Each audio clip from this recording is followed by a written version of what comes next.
We're recording. Hello, this is Wrong Speed Record Chat number 2. And today we have Mr. Tim Farthing and Mr. Roo Farthing. They are brothers. They are the brothers that do the band Rains. This is a 7-inch of theirs from 2006 that came out on Johnson Family. How many did we press of this? You remember? Too many, probably. Not many. 100. I feel like it might have been 300. This is number 8 anyway. Yeah, this is number 8. Okay. And because we hand stamped everything. I remember it came with a booklet in an impossibly tiny font that was not for the optically challenged. Yeah, so it came with a little booklet. There you go. As just mentioned. Here we are. Yeah, have a little read of that. Totally unreadable. I think we were going to have little free magnifying glass that came with it, but so this is 2006, and I think it followed your first album. Then we did another album with Johnson Family. Then you did 2 albums of Monotreme, and then you've recently released an album with Wrong Speed, which went double platinum. And the results speak for themselves. So, Roo, give us a record from your favourite record shop, please. I will. So, giving us some contemplation, I've remembered when I went to college in Southampton from about 92 to 95, and where I lived, just around the corner, there was a really great bookshop called October Books that sold loads of really great kind of ethical books, and it was very right on. And it had 2 boxes of records, just 2 boxes of records, because generally record shopping is quite a time-consuming business. And what was really great about the shop is there were 2 boxes of really excellently chosen records. So I don't know who curated those 2 boxes, but at the time I was really only into intense, heavy rock, and I only had probably, I don't know, 25 records of that genre really. And so when I discovered these 2 boxes at the back of this bookshop, flicking through, I could see there were your Husker-Dus and there were your records from Discord, and I could see that whoever was putting stuff into these boxes knew what they were on about. So it was great because it slaked my noisy urges. So I got the first 2 Shellac singles, for instance, were in there. I had the excellent Lungfish album, Talking Songs for Walking. Again, that was a real cool discovery. Sunny Day Real Estate album, which is a fine album, but I particularly, it's worth showing just for the colour of the vinyls. It was a beautiful thing. The album that I wanted to talk about was the first Tortoise album. Oh yeah. Because at a time when I really only liked noisy things, I bought this on a bit of a whim because I guess it had a really sweet cardboard cover. And it's obviously a very, very quiet, gentle, atmospheric record. But I think it's because it's played by people that like angry, aggressive music. It just sort of made sense to me in a way that I didn't really, I didn't really like anything like this before. And I think it was just one of the first things that sort of opened my my vistas a little bit to sort of other things, really. So it's not a record I listened to a lot since. And I prefer the next Tortoise album, Millions Now Living. I think it is a better record, but it was just one of those records from a shop that, over those 3 years, I just made kind of a load of really pivotal purchases that kind of, it's that time in your life when what you hear when you're 20 just is absolutely kind of hardwired into you forevermore. So 1994 seems to be quite a key year for me when I was sort of 21. My version of that's a different sleeve. I've got that must be the original press. Mine must be a year or 2 later. I think it's a white sleeve with like different coloured squares. Okay. I don't know. Maybe it's a UK press or something. 94, I think I got it. So yeah, don't know about the pressing. I'll check later. Did you ever see the band? Yes, I saw them play at the Union Chapel, and yeah, and they were great. You know, they're really they just have two fantastic drummers. I think their choice of instruments and sounds and things. I mean, they've gone further towards kind of, I suppose, you know, more traditional jazz, which I'm not so keen on. But particularly when David Parho was guitarist, there was a real sweet spot where they were quite hard to define what kind of band they were. And, you know, for a couple of records, that was really exciting. Yeah, that Millions Now Living was a massive album, wasn't it? It really it went big, I think, that album. Yeah. It Did was we cool. not go and see them at the Forum? Was Stereo Lab supporting, or have I made that up? Yeah, maybe. I saw that tour. I saw that tour in Exeter. Yeah. Oh, really? Yeah. Is that right? Did we go? Oh, yeah, that rings a bell. I'm sure. I think I've seen them a couple of times. I thought 2 or 3 times. Yeah. There was they did a split 7-inch. Stereo Lab and Tortoise did a split 7-inch on that tour.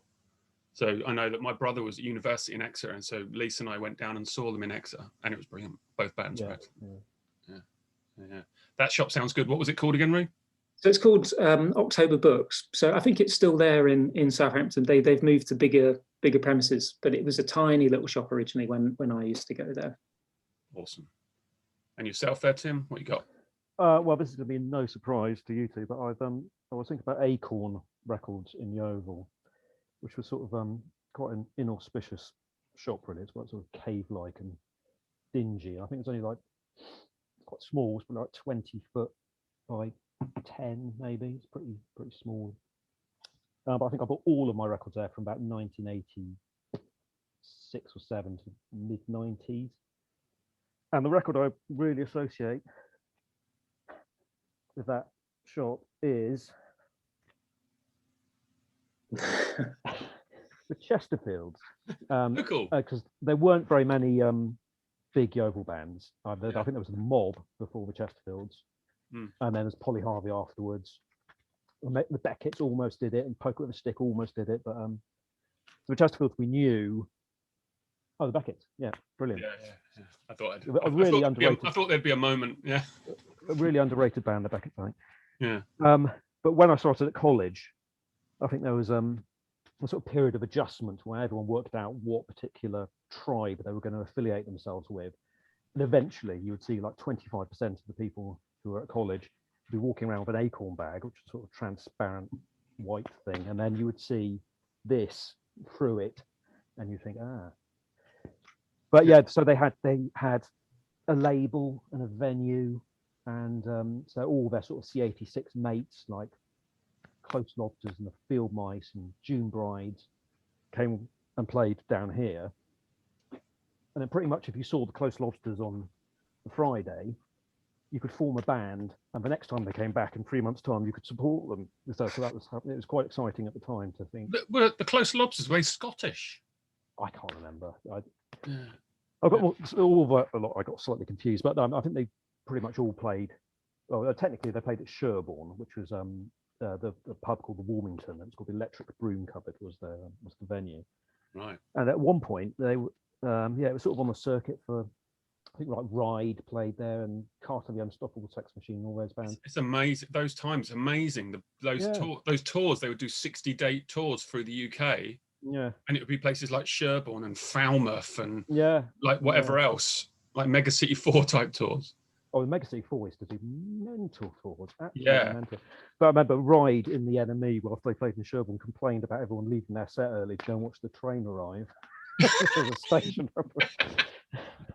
Which does sound like a Sherborne gig. Yeah. So Acorn, and I bought pretty much everything there. And I used to work at R Price up the road, and so I'd work at R Price all day. Then my lunch hour, I'd go to Acorn and flick through more records. So and every month I'd ask them to employ me, and they never did. Yeah, and Acorn died slowly, didn't it? Yeah, they had a heyday, definitely. Yeah, but most record shops do, I guess. It was a shame. There really isn't one in Yeovil. There's barely one in Somerset now. I came across this ZZ Top record actually, which I think it's still got the old tagger on it. It's still got the Acorn sticker there. £3.25. Yeah, it was value for money. Still a record. I can't remember when I bought it, but it's a record I've played pretty much every year since. Yeah, that's an amazing record. Yeah, it's a great record. Yeah. So this one last time I did it with Bob, it crossed over to everything else. But Tim, a record with memories. Which is, I know it's probably all your records, but yeah, I think everyone is going to say the same thing, that all records are like that. But I think it's interesting that bad records can do it as well. And if I hear like China Crisis, Hey Little Girl, my flesh creeps. It just reminds me of the clock alarm going off and going to school and stuff. But anyway, yeah, the record I was thinking of, well, it's this record, but it could be any of our records. It's My Bloody Valentine. Oh, nice. Wow. And I can't actually listen to them. It makes me feel sort of so sad and terrible because I'm exactly the same. Exactly. Yeah, it's weird. I don't have it with records from my childhood. I don't have it with records from the past. But from my past, I can barely stand to listen to it. That's why I'm not really into nostalgia and stuff. Because anyway, they're one of my favourite bands. So what record is that? What record is that? Really early EP. And around this time, actually, they played in the Oval. Does that say 1984? Yeah. 86. 86. Yeah, that's. I think I've got all of their records, apart from maybe the first 7-inch. I don't think I've got. Yeah, they played in the Oval because Debbie, the bassist, was from the Oval.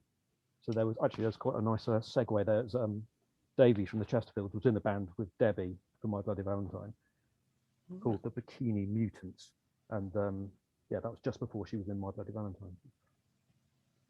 Yeah, so yeah, like Nirvana, I can't listen to. It makes me so sad. I can't listen to it, even though they're one of my favorite bands. It's Nirvana, did you say? Yeah. All right. So yeah, I mean, I'm just saying it's so sort of enmeshed in a certain time when music meant so much to me, like more than anything else. And now when I listen to it, it just makes me feel weird, sort of old and haunted somehow. I can't listen to Loveless. The thought of listening to that album just it's absolutely not for me now. I've got the record. I've still got the sticker on it, $5.99, but I can't listen to it. Yeah. Weird, isn't it? Yeah, it's weird. Yourself, Roo, on this jolly note? I need to bring it down somehow. So this is Ghost in the Machine by The Police, which I got for Christmas in 1981, which means this year I will have had this record for 40 years.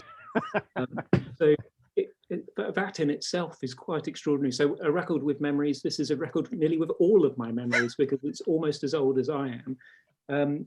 But it's a record. It's not The Police's best record. It has injudicious use of saxophones, and there are some questionable bits in there.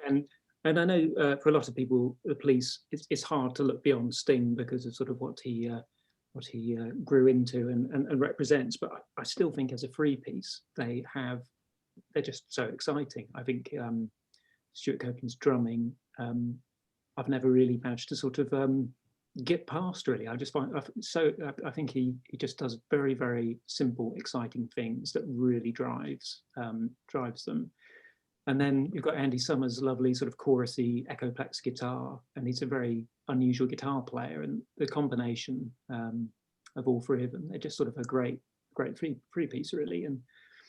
And it just seemed like there was a time when going to Montserrat to record your album was just a rite of passage, and I assumed it was just a matter of time before we'd get to do it. Perhaps there's still time, I guess, isn't there? You know, but also interesting that this one, it doesn't have their faces on it. Well, they apparently couldn't agree on the artwork, so they came up with this LED depiction of their faces because every single one of their other records, they're plastered all over. But I never knew that. I never knew that. Quite like the picture. And again, I listen to it still pretty regularly. I still have sessions where I go back to them, and just because it's really almost the reason I got into music is because of the Police. It's funny that there's no bands that sound like them, considering they were so massive. No one bothered to try to copy them or anything, because it's really hard to do, because it's such an unusual band. I do think at that time in the 80s, you had really weird mainstream bands that took in influences from everywhere. Because of Police, it was like prog and reggae and all that sort of thing. You think like Queen, it was like the biggest UK band pretty much at that point, and they're so weird. They're just so bizarre. Talking Heads. Mm-hmm. Enormous and odd. Yeah. I do wonder if we have anything sort of similar now. If you try and think of like really big bands from this country, if it was like Muse, then it's like, okay, so it's early Radiohead and Jeff Buckley and stuff, and then it just sort of stops there. It's like quite a sort of narrow corridor of influences. Yeah, I suppose if you watch old reruns of Top of the Pops, it's just so eclectic, isn't it? It just changes from one thing. You just have no idea what's coming up next. And I suppose a lot of popular music now, it's been very homogenized. And if you look a certain way, i.e. not very pretty, then you're just not allowed on television anymore. So. No, well, I think bands like Fugazi listen to the Police. Yeah, absolutely. Brendan County, you can totally hear it in his drumming. I think so. Yeah, definitely. But they might not ever admit it. It's that, isn't it? Like, I guess that you lose your cool when you start selling out stadiums, right? Yeah, it's inevitable. Yeah. But there's some Rains records where the Police used to have this trick when in the fade out, they would do another pickup. So you think it was going at maximum velocity, and then as it would fade out, it would do like another. It was really exciting because you just felt like the song was just going to continue forever. And we've done it on a few Rains songs where it's just ducking out of view, and then another pickup comes in. I really like that trick they used to do. Yeah, and just that thing of having the snare on beat 3 and then switching to 2 and 4 every time. It's just brilliant. Classic pickup. Yeah. Roo, bargain find. Bargain finds. Well, just picking up on Tim being made to feel sad by Nirvana, I've gone Bleach by Nirvana, which I bought I bought this copy for £2.49 in our price in Yeovil, possibly when you were working there, actually, Tim. I think probably in 1991. And the reason it is a bargain is it was the green vinyl version, and why didn't I get that? 2,000 copies. This is limited to, so they're reasonably desirable. And let's have a look at the label. Can we have a look at the label? So it's a. Is it Tupelo one? Yeah. And yeah, this was definitely a record that I lived inside of for a couple of years, and it just seemed a period of time where nothing else really kind of came up to it. It was just that great, really. It's the riffs, but also the attitude when I was sort of the perfect age for Nirvana, when I was 18, 19, to hear, classic stoner riffing and the sound of a disappointed, angry person. It was fantastic. What did you think of Chad Channing's drums in comparison to when Grohl took over? I like Chad Channing's drumming. I think the drumming on that record's all really good. I suppose the Grohl is pretty sort of dynamic drummer. He's probably a bigger hitter than Chad is, but Chad Channing's good too. Those because the production on those Sub Pop releases around then, I like them. Like the whole $800 for it, and the drums sound a bit boxy, and there's something quite nice about it. Yeah, absolutely. Well, you think about the Blacker records we make. I think probably that we're trying to aim for that sort of thing, aren't we? That sort of slightly dirgy, homegrown sound. It's it's great. Yeah, that's it. Oh yeah, I should mention in case anyone. Yeah, so the three of us also do Henry Blacker, of which I have no records for. But also before Henry Blacker, we did a band called the Young Hurlants. There we are. And this is a CD. And I guess that there's only 4 of these in existence, if even that. I think I've lost mine. So that's 3 in existence. And we recorded what is around 18 songs. There we are. And it's even got the year it was recorded there, 95 to 97. But that was, we had Mr. Parrott on drums. So it was the 3 of us plus him. And it was, what was it? Kind of noisy rock. There you go. Yeah. More of the same, really. More of the same. So we did that, and then eventually did Blacker. So there we are. Bargain find, Tim. Okay. Well, I'm gonna horrify you two. I bought this recently for £1. And it's the Christopher Cross album, his first album. I've got that. You've got it. There's a couple of, yeah, because it's there's a shop in Wincanton up the road, and they have crates of records for, like, you know, charity shop prices, which is something it's quite hard to come across these days. Because I mean, I imagine in a couple of years they'll do like an anniversary edition of this. It'd be like £80 or something, and be like quadruple vinyl. But I want to buy it for £1 or £2 at the most. I don't want to pay any more than that. Right. And of course, it's absolutely excellent. I think it's excellent. There's a couple of songs on it. I bought it because it was probably on Radio 2 one day, and I was like, oh. And I did, well, like Ride Like the Wind is the big one on that. Yeah. It's got Michael McDonald singing on it as well, and Minstrel Gigolo, is it? Yeah, and Sailing was the big hit, I think. Yeah, I think it's a great album. But I used to see this album every time I went to a charity shop, and all my years at our price, I used to look at it every day and just dismissed it as just crappy AOR, which it sort of is. But now I'm sort of older and I'm exactly it's sort of hitting the mark. I've played it so much, it's just ridiculous.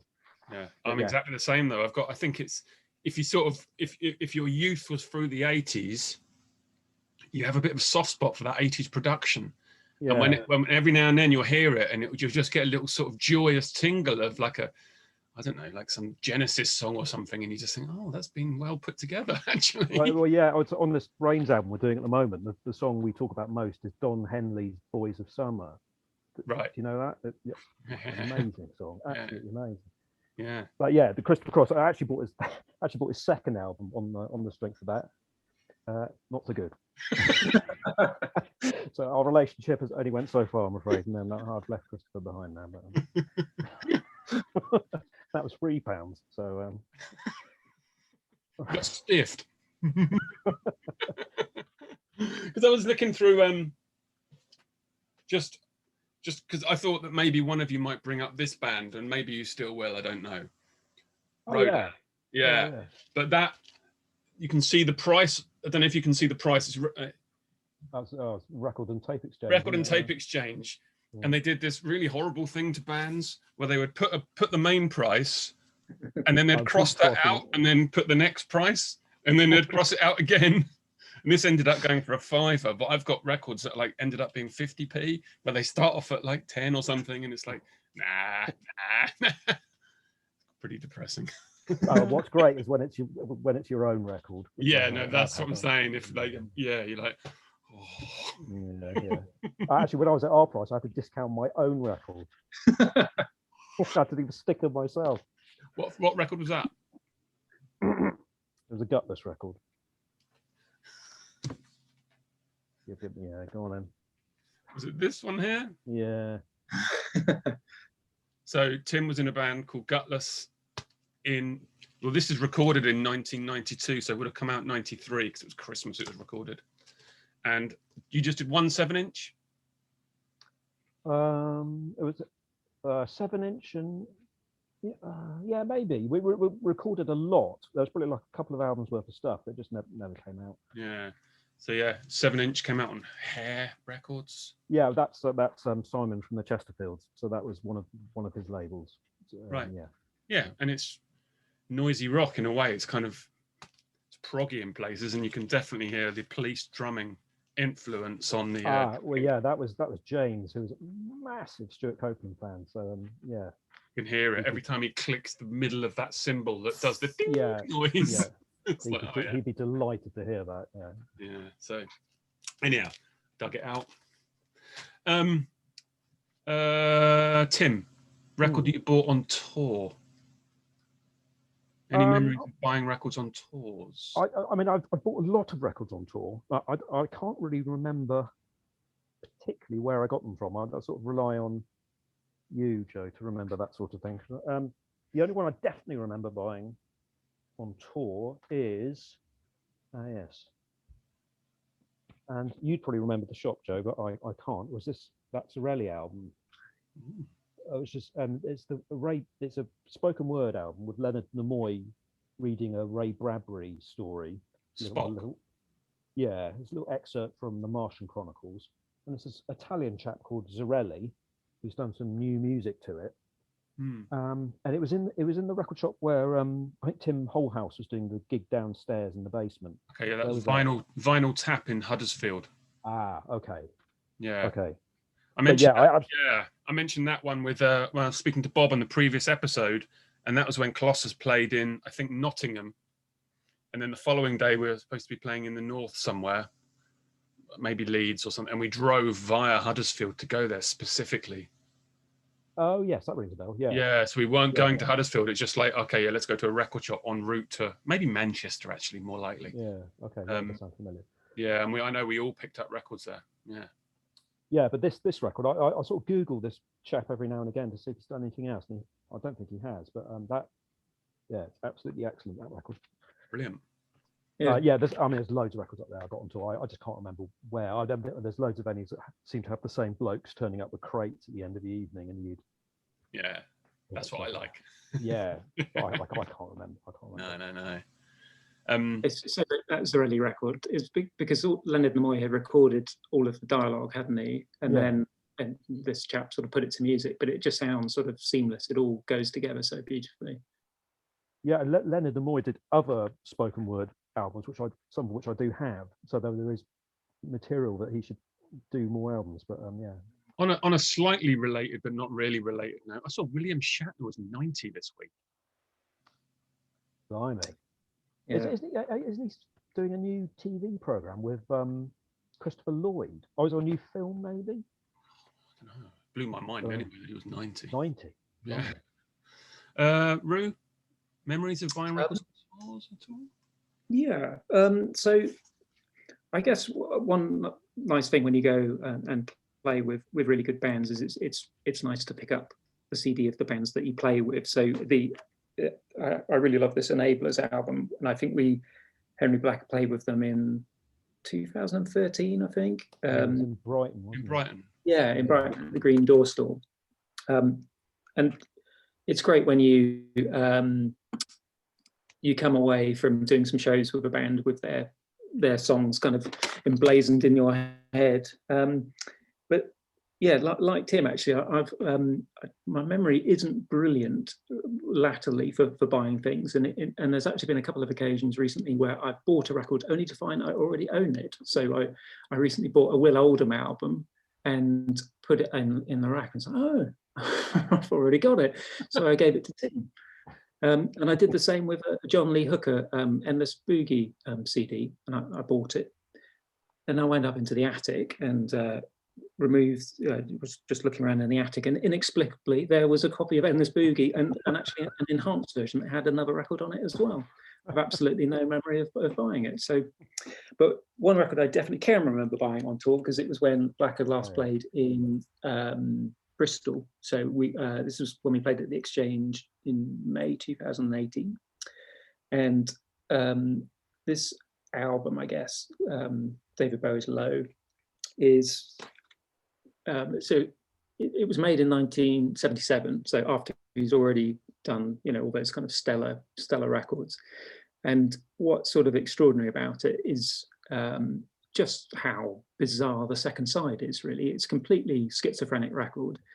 And I think after the first Rains record, there'd been a review that said, bits of it reminded the review of Low by David Bowie. And I think I knew the hits, but essentially I thought of him more as sort of dancing in the street. I didn't really have much of awareness of him. So when I got that record, I've had the CD for a while, and the first side is really quite traditional sort of Bowie. It's I was thinking, well, this doesn't sound anything like Rains at all. And then you get to the second side, and it is just the most sort of extraordinary, otherworldly. There's 4 songs, and it just completely flips on its head. And it's just a really magic record. I think that second side in particular, I think is, yeah, as good as anything, really. Yeah, that second side particularly, I think it's one of the best side 2s I can think of, possibly along with Hounds of Love and Christopher Cross. Apparently he thought it was so uncommercial that he went off and toured playing keyboards with Iggy Pop afterwards, because he was so convinced it was going to be a flop. Right. And it probably was, relatively. And what shop in Bristol did you get it from? So it's from the Rough Trade shop. Right. So we went to Rough Trade before going to the Exchange? Yeah. Oh, that sounds... I think it was that gig anyway. That sounds about right. Yeah.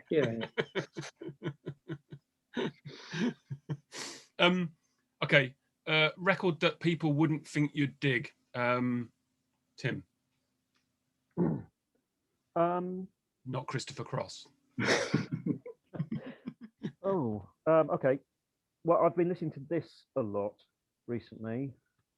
Well, many records by Steel Eye Span, the 70s folk band. Well, I think that's still going, actually. But the 70s stuff is really amazing, totally amazing. And I think I associated them with All Around My Hat, which is like almost a novelty single. Yeah. And they seem like a bit of especially in the 80s and 90s, they seem like a bit of a punchline. You can imagine Jack D telling a joke about folky types and pullovers and... Oh, but where's Jack D now? But, where's Jack D now? Exactly. But it's for guitars more than anything else. They're absolutely amazing. They're really sort of but they sound a bit like the Enablers, actually. You were mentioning earlier, Roo, or sort of Shiny Beast era Beefheart. They're really surprising, and the way they sort of twine around each other. I've been really surprised. I'm gradually working my way through the 70s stuff, and yeah, a real surprise. Where are you picking it up from? Oh, eBay. Mail order. Yeah. Yeah, of course. And Roo, same for you? Any records that... Well, it's funny, isn't it? Looking for your own record collection, everything makes sense, doesn't it? But I suppose one record that maybe from the outside looking, it might be slightly surprising, would be the band's Brown record. So I think it's something, again, that I've listened to pretty consistently over the last 20 years. And then it's such a sort of, they're such a sort of simple, their approach is so sort of straightforward, and there's such a sort of honesty about what they do. And yeah, they're just emotive, and I suppose in a way sort of a little bit celebratory, in a way that I don't have many records that are sort of celebratory. But I was looking at this picture of them recording, and they recorded it in Sammy Davis's pool house. So they're all just set up together in a room, and I think it was all done on an 8-track. It's very, very straightforward, and I guess a way of working that we would definitely recognise. And over the past year, I've read Robbie Robertson's book Testimony, which is a brilliant read. It has all about when they were in the Hawks, and they just played incessantly around Canada and America, and just met everyone. And the band went on to be sort of Dylan's band when he went electric. So I read that, and then I also read the drummer Levon Helm. Also wrote a book, because they all fell out really, really horribly, because Levon Helm, the drummer, basically said that the rest of the band were cheated out of royalties. And then Robbie Robertson, I think, waited until Levon Helm had died and then told his side of the story. But unfortunately, it's that classic story of band dynamics and falling out. And I suppose because they had, there were 4 people in the band that wrote songs, and then the drummer was also a singer and arranger as well. So that's quite a lot of creative pressure going on within that band.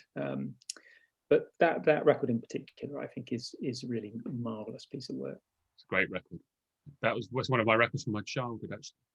We only had about 30 or 40 records, but that was one that my dad had, and we had it taped, and it was constantly in the car.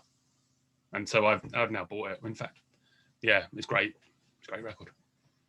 Yeah. So what you're saying though is ultimately you need to be the last man standing in any band to write the true story. You tell your version of the truth. I can see, was it Ringo and Paul McCartney like looking at each other going, come on. Waiting to press print. Waiting to press print. So we may not have a great deal of time because this is a Zoom and they limit us to 40 minutes when there's 3 people talking. If you don't pay big. No, I'm not paying big. I did have a message coming up saying we'd been upgraded. So you should have a timer that comes up if we are going to be cut out. So if you haven't got a timer, we might be all right. Okay, I haven't seen a timer. That's correct. Okay, well, but I am keeping an eye on the time. So favorite 10-inch. And as I said to Bob, it's a format that gets mixed reviews from shops and labels and punters. But yourselves, give us a 10-inch record that rules, please. Okay, yep, here we go. I haven't got many 10 inches. Probably the one I have played most is Shorty. On skin graft. Yep. And I went through, well, I love Shorty, but I went through a phase of listening to them almost exclusively. And again, quite sort of beef-hearty guitars, and it's the voice really more than anything else, which is sounds like he's sort of being sick and whispering at the same time. It's a really strange mixture, and I love his lyrics as well. They're sort of quite sort of infantile and dreamy, and a really underrated band. I think I prefer them to US Maple. I like US Maple, but I love Shorty. And how many members of Shorty went on to be in US Maple? Do you know? I don't know. Was it all of them or some of them? I don't know. I know it's the singer, right? But beyond that, I'm unaware. I thought it was one of the guitarists as well, but I could be wrong. I think it's one of the guitarists. Right. Yeah. So that's my 10-inch. Yeah. So 10-inches were I associate with being very much a sort of 90s gimmick. Well, I think when I used to work in the shop, which was a Gallup shop, the reps always used to come around with free 10-inches to sell cheap. And like when all the grunge bands got signed to major labels, I sort of associate them with Dinosaur Jr. and the Lemonheads, all like 10 inches. Yeah, I got a Sonic Youth one. It's just like some orange vinyl nonsense. Yeah. But yourself there, Roo? Well, I've gone for the Shorty. I knew we were going to have some duplicate somewhere along the line. It's got a crying tomato and a crying garlic on the front. I mean, but knowing there was a possibility that we might double up, I also went for the slim 10-inch as well, which is another a really great. I suppose almost goes without saying in our circles that they were a massive influence. So that 10-inch I think was recorded in 1989, and then it was released after they split up. But it still sounds brilliant. And just one of those bands that, particularly back then, you didn't really know anything about them. I know, they put their face on the album, but it was sort of the mystery. They were very, it's all about atmosphere and control, and again, really ace whispered vocals, and they did that sort of quite loud thing in a very, very distinctive way that many bands copied, and no one ever really did it as well. Have you seen the film Breadcrumb Trail? Yeah. It's brilliant, isn't it? Yeah. Just very, very young kids in that basement, sort of playing away, and they're just so good. Yeah, I think it's on YouTube, right? The whole thing. So yeah. There was a reissue of Spiderland, and it had the DVD with it. So yeah, it's good. Also get the 33 and a third book, those little series of books that are so big. The Spiderland one's really good. I've got some real duds in that series, but the Spiderland one's excellent, and it made me go through like another month of listening to the sort of 3 Slint records and reappreciating Tweez. I really like Tweez. I think Tweez is a bit underrated, I think. Yeah, it's easy to sort of think, okay, Spiderland's the big one, but you know, Tweez is good, and it's got like a Saab on the front, right? Is it? Oh, the freaking dog is destroying me PVCs again. This is a regular occurrence. Just quick PVC trousers on. The record I thought you might show, that I'll just quickly show, is the Mule album. Oh yeah. I think. Yeah, actually, I prefer the one after it. I think which is called If I Don't Six. Yeah, the one I really like. Yeah, and I like and some of those Real Foot albums. Oh, the PW Longfoot. Yeah. Yeah. What's the what? That's the one with the honky motherfucker one. Push Me Again. Push Me Again. Yeah. And it's got Mac from the Jesus Lizard playing drums. That's a really really great record. That one. Yeah. I feel that. Here's my thing, and I'm going to quickly do it in case the time runs out. Is I think that these okay, hold on. These 3 records kind of sum up Henry Blacker a bit. Go on then. So you got the Mule album, just discussed. Oh yeah. Art Welder, who I think are massively underrated, touch and go band that almost no one likes, but I think we do. And the Wickham, just for the lyrics. I think the lyrics come from this world. No, you could be on. Arkwelder are the only band I've ever written a letter to. I think I sent them a tape of the band I was in at the time, and they replied, like a lovely reply as well. Have you still got it? Yeah. I was, chuffed as nuts. It was, So I did think that there'd be some soundtrack action amongst what you. Go on, Roo. Have you got one? So the first album I ever bought, Flash Gordon soundtrack by Queen, 199, W.H. Smith's and Yeovil. It's just a crazy record, really, interspersed with dialogue from Brian Blessed, and but it's really good. It's got some great sounds, great keyboards, great sort of rumbling toms and stuff, and I really liked the film when I was a nipper as well. So that started my my affection for soundtracks for sure. Yeah, right. Go on, Tim. You're rummaging. Yeah, actually, no. I was going to talk about this under one of your categories, but I can't remember which one now. It was that Ween, God Ween Sanison. It's because I think it's changed our minds about how we did recording, because they obviously did it on like 4 tracks or 8 tracks, and usually with like 4-track albums, it was usually done as like a sort of back to basics thing, like Bruce Springsteen's Nebraska or something like this. But this is like the sort of full gamut of everything they can do, is like their sort of Prince stuff and their Motorhead stuff, and it's just so ambitious and amazing. I haven't listened to it for a long time, but I love anything by Ween, but this really blew my mind at the time. And I think Pure Guava is one of my Desert Island discs.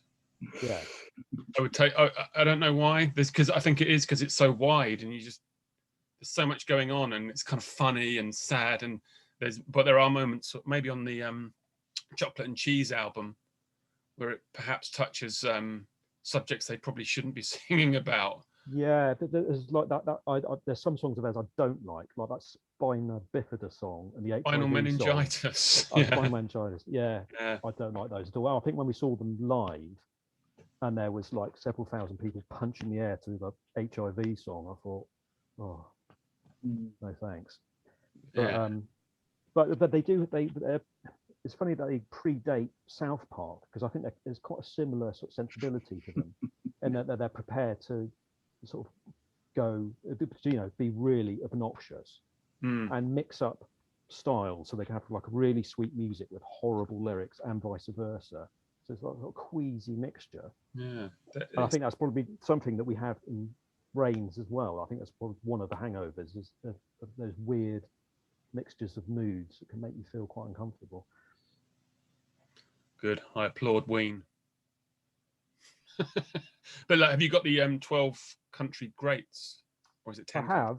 Yeah, that's probably not my favourite. Right. I think it's widely acknowledged by Ween fans, but it's not the favourite. All right, I got a soft spot for that one. Yeah, I think when we saw them, it must have been at the Astoria, maybe, was it?